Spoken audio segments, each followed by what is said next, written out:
How's it going, everybody, and welcome back to the channel. So before we jump into this video, I want to make it very clear that Chamberlin will tell you you cannot install a side mount or jack shaft opener on this kind of garage door. I'm going to do it anyways and post it to YouTube so you guys see what happens if you ignore that advice and do it anyways. But as part of this video, we'll be going over why Chamberlin says this garage door opener won't work, any prep we had to do to get ready for installation, and then any thoughts about it being installed this way. So we said there's a list of requirements that Chamberlin provides and that any manufacturer of a jack shaft garage door opener provides to install on a garage door. Let's run through those. The requirements are broken down into a couple sections. The first section being the garage door has to be under a certain height, width, and weight. The next requirement's about the tension bar. There needs to be a certain clearance against the back wall, ceiling, side wall. The tension bar has to be a certain diameter, and the tension bar has to stick out past the pulley a certain amount. So the next section is power. You need an outlet within 6 foot of where you're going to mount the opener. And the last section is the drums. They have to be a certain diameter and they have to be set up a certain way. So let's talk about which ones of those we didn't meet and we could prep for, and which ones of those we couldn't meet, which means we have to install this a different way. So this section is going to be about prep, about what we had to do to meet or at least deal with all of those requirements. We met all the requirements for the garage door. Next requirement we met, but I wanted to make it better, was the power. So we did have an outlet down at the bottom that we could run the cord from the opener to the outlet. I decided, since I was redoing the whole garage, I was going to put an outlet right in that box so the cord wouldn't have to go as far. If this is going to be mounted the normal way, then I needed to build out a box, which is what that is, so it would be along the same bar as the tension rod. I found out after the fact that we didn't meet another requirement that meant I needed to change that plan, but that is why we have a box sticking out from the wall. We met most of the requirements for the tension bar, but the one we didn't meet is the tension bar didn't stick out far enough beyond the pulley. Doesn't mean you can't install the garage door, just means that tension bar needs to be moved over. I would recommend you get a professional to do this, because if you do this in the wrong order, you can get very hurt, and there are plenty of examples online of people getting hurt. I decided I was going to do it myself because I didn't want to pay anybody, so this is a time lapse of how it went. So now we're going to take off this spring. So any video you watch online, anywhere you read, they say it's very dangerous. If you're not comfortable with it, hire somebody. So that's just what I'm going to tell you to do. But I'm not going to hire somebody. I'm going to take the chance and I'm going to take this down. To take that down, what we have are 2 little rods. This is all you need. Well, this and a tool to loosen the square bolt. But what we will be doing is these holes in here, we will be putting the rod in here. We will be taking the tension off, loosening the bolt, which is that red piece right there, and then we will be slowly backing this off. So I think they said 30 quarter turns or maybe 30 turns, but either way it's gonna be a lot of turns. Also what they said is you never want to stand directly in front of these in case it comes back. I'm also not going to stand on the side of the spring because I've just seen too many videos where they're replacing this spring and the spring was already snapped. My spring is not snapped. I just need to move this so that I can recenter it for the garage door. So if it does snap, I don't want to be in the way of that either. So I'm going to stand over here and I'm going to put the time lapse up and we're going to see how it goes.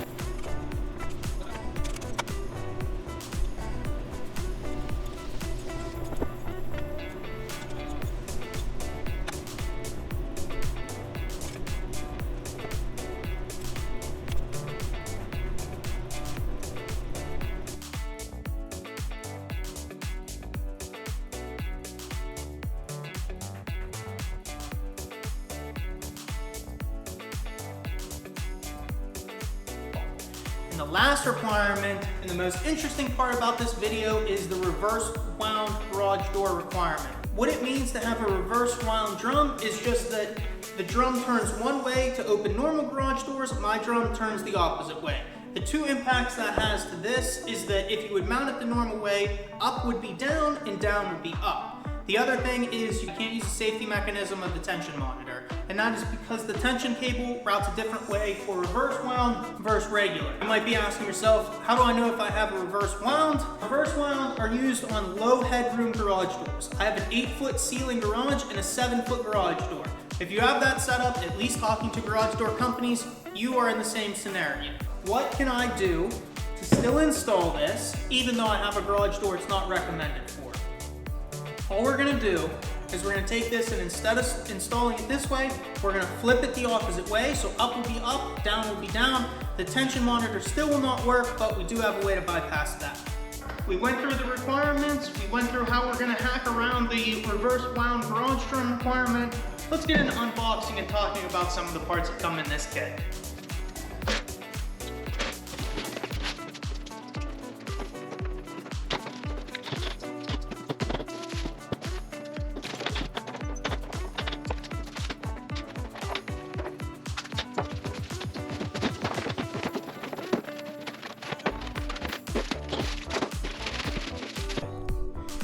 Alright, now since we have everything unboxed, let's go through the parts. We have the jackshaft garage door opener, we have the auxiliary light. This will come on whenever you open the garage door so you can see. We have the battery backup, so if we ever lose power, our garage door is still opening. We have the locking mechanism, so no one can just come and open my garage door. We have the attachment that will attach the garage door opener to the tension bar. We have the garage door opener that will go by the man door. We have the eyes that go across the bottom and the brackets to mount those. We have the tension monitor, the emergency cable, and I think that covers everything we get besides the documentation. For actually installing the jackshaft opener, there was a little prep work I tried to do beforehand. The review said that the cables provided were too short, so since I had no drywall up anyways, I ran my own cables.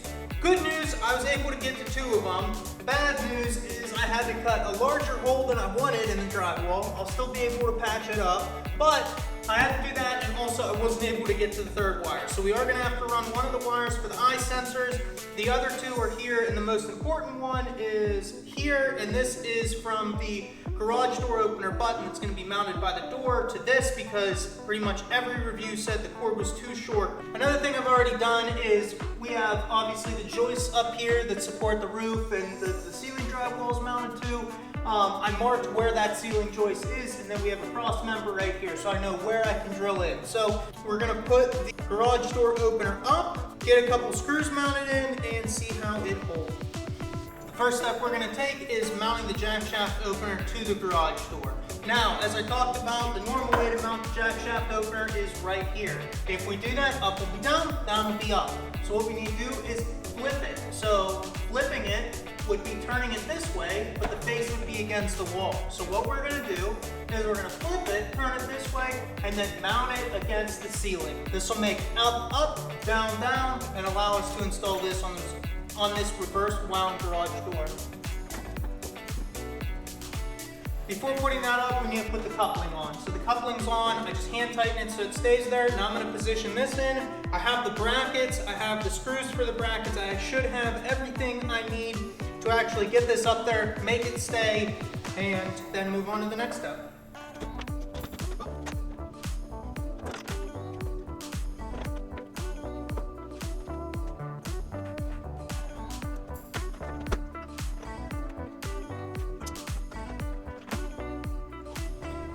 We have the garage door opener mounted. We have the coupler on, we have the garage door mounted, we have the bracket that came with it installed. I also put an additional bracket on the other side. So the next step is wiring. Camera died while I was setting everything up, but it probably would have been pretty boring anyway. So let me walk you through how everything is set up. We have the garage door jackshaft opener there. We have all the cables ran down going behind this. The first step is the tension pulley. So this is something we can't use because we have the reverse wound garage door. So what we're gonna do is we're gonna prop this open. Hopefully you heard that click, but pretty much when that click, now it'll open and close the garage door. If I let it close, it will stop opening and closing the garage door. So we're just gonna prop this open. This is the lock. It should engage automatically whenever the door is closed and then open whenever the door, or unengage whenever the door is opening. I have read reviews that this doesn't work as well as expected, so we'll find out. Last, we have the eyes down at the bottom. Since we can't mount the eyes the way they're meant to be mounted, we mounted them this way, and we did have to put the 2x4 block right there to bring them out a little bit more so it wouldn't get hit by this bottom piece or the pulley as it goes up and down. And as it goes up and down, it won't break the beam of the sensor. We have the eye on the other side. Cables ran up top. So first thing we're gonna do is test it out. If everything works as I test it out, I'm gonna hook up the last piece, which is the garage door opener, and put the battery backup in. Once all that is done, I'm gonna leave it installed for a couple weeks, make sure I don't have any issues, and then I'll have to do a couple touch-up cosmetic things, such as paint the wires to match the walls or the ceiling, paint the blocks I mounted the eyes on, and I think that will really be it.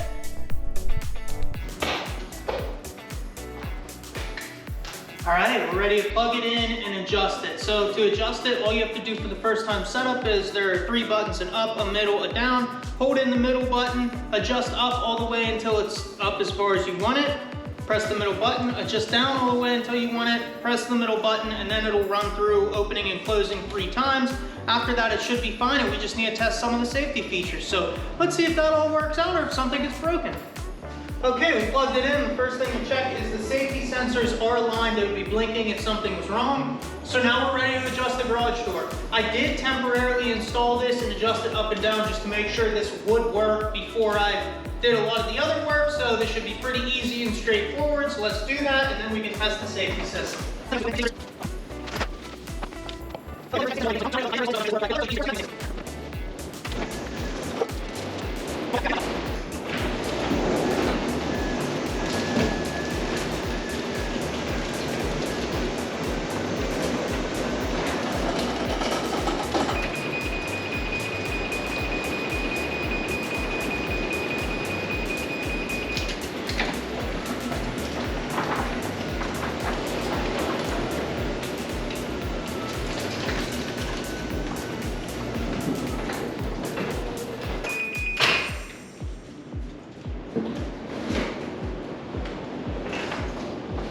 Beautiful!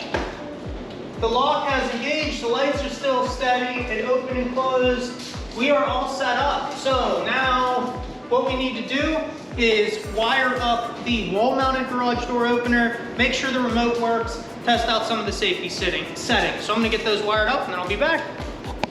All right, so we have the light mounted and we have the opener that's mounted over by the door. We also have the app downloaded on the phone. So the app's called MyQ. It does everything a smart garage door opener will do. It's not special to the jackshaft opener. This would also work for a center mount garage door. But what this does is gives you notifications when the garage door is open, allows other users, if you have kids or your wife opens the garage door. It does work with the Amazon key, I think it's called. I don't have mine set up for that. And then the last thing it does is lets you schedule when your garage door closes. So this will be great for me because there's several times I've been working out here, get distracted, go inside, forget to close the garage door for the night. I can set a time that it'll close every day. I have it on my phone right now. It says closed. So if I hit this little button, it'll open up. Theo, hey. It'll open up, so it doesn't make any additional sounds when it opens. But then we're also going to use this to try out the safety test, so we'll push that down a little bit. And then I did get the notification that the garage door just opened. All right, now that we open the garage door with the app, we are going to close the garage door with the app. So this is where the series of beeps will happen. This also should close partially and then open back up because this is the safety test with the 2x4 beam being in here. So close the garage door. It's going to go through that series of flashing and beeps.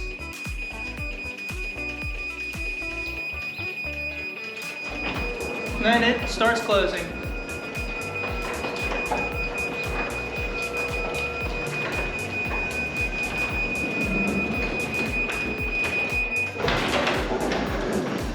And it works. So there's an error. It'll tell you what happened to the garage door, why it won't close.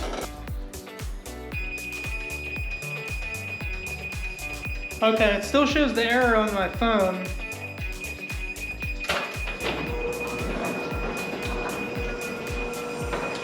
Let's see if I broke something.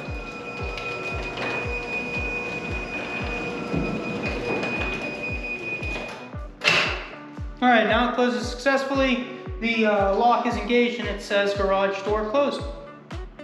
All right, we got this installed against the manufacturer's recommendations. Now we will wait and see how long it lasts, what breaks first, and what we have to fix. Hope you enjoyed the video. I hope if you're in this scenario, this helped you kind of make the decision whether you want to return it or install it this way. But either way, if you have any question, comments, leave them in the comments down below, and see you guys next time.